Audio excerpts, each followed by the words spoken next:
In H.P. Lovecraft's Call of Cthulhu, it opens with the line, "Humanity's oldest and strongest emotion is fear, and the oldest and strongest fear is fear of the unknown."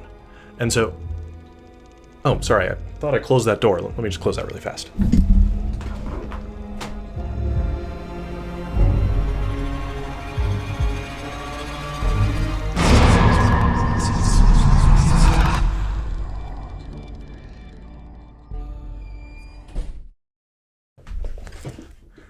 That was weird.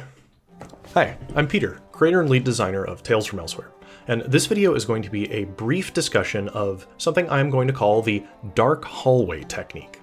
It's a simple methodology for building tension and maintaining it during fights and dungeon explorations in TTRPGs. So let's dive in and I'll tell you what I'm talking about.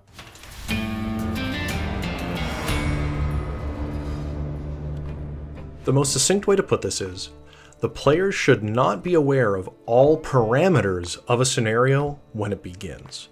And what I mean by that is, when the players are presented with some sort of challenge or fight or section of a dungeon, if everything is very obvious to them and clear, then there's going to be no worry about what might be around the corner. And this diffuses tension so fast if, as soon as they roll initiative, they don't expect anything unexpected. And one of the easiest ways to accomplish this is with dark hallways. We've seen them in horror movies, right? Where the protagonist looks down the dark hallway, where the flickering lights stop working, and is there a creature lurking in the shadows watching you right now? That sort of feeling is great, and you have to teach your players that that's what could be waiting for them in the darkness.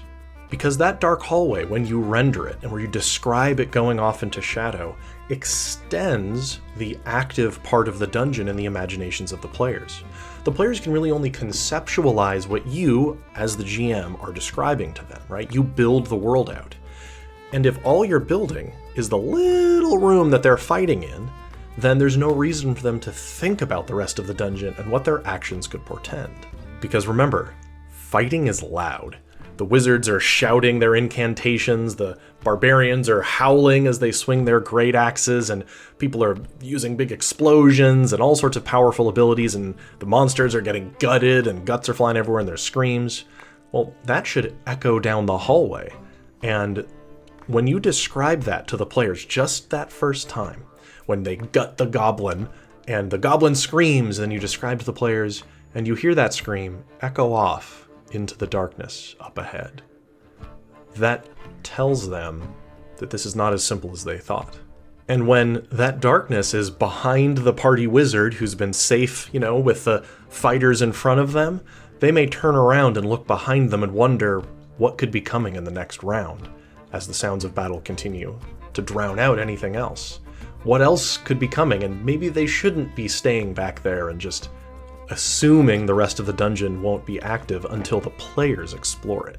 And now you may be saying, well, Peter, if I continually have monsters come out of the shadows every time people get into a fight in the dungeon, aren't the players gonna grow tired of that? Won't it feel predictable? And won't they just always post somebody back there to keep an eye on things? And what I say to that is, congratulations, you have succeeded. If your players now fear the dark so much that they keep somebody posted in the back every time, you don't need to actually have a monster come out all that frequently anymore now, do you? They fear it. They fear what their actions could portend. They might fear making a lot of noise in the dungeon, all because you placed dark hallways nearby. And now, this technique isn't limited to literally just hallways, or even just cavern tunnels, or anything in the same mode.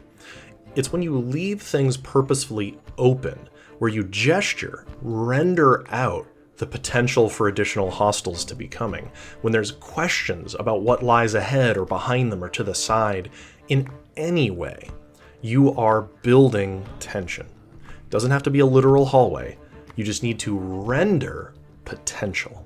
I used to see a lot of adventures with writing like, The creatures in A3 will be alerted if fighting breaks out in B2 and stuff like that.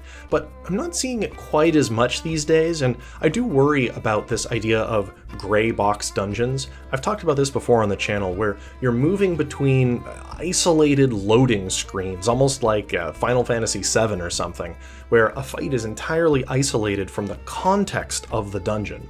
They open a door, there's some monsters, you kill everything in that room, and you move on. And I think that does dungeons a disservice. Now, I know what I described here isn't all that complex, but there's a whole generation of people discovering tabletop role-playing games for the first time, and I hope that this is useful for burgeoning GMs to really get the tension going in their games. If you'd like to find out more techniques that I use and lessons that I have, we post a video on this YouTube channel every 2 weeks. I actually have 2 other videos on the subject of tension building. One is called the 3-round rhythm, and another is called the save method of preparation. Both of these, combined with dark hallways, work really well for building tension during tabletop role-playing game sessions, regardless of whether or not you're running a horror game like mine or some heroic fantasy like Dungeons & Dragons or Daggerheart. We'll put links down below to all that. And if you're watching this and you have some other ideas on tension building techniques, like nice micro lessons, consider commenting down below and sharing them with the community. I'd be really interested to know more. And, you know, the usual YouTube pleasantries with maybe liking, subscribing, checking out our Patreon, website, Discord server. All that stuff is down below for you to peruse. We have lots of other videos and games and information about the game I'm building, but no pressure. It's all down below should you want to look at it. All right, enough out of me. I will see you here next time on Tales from Elsewhere.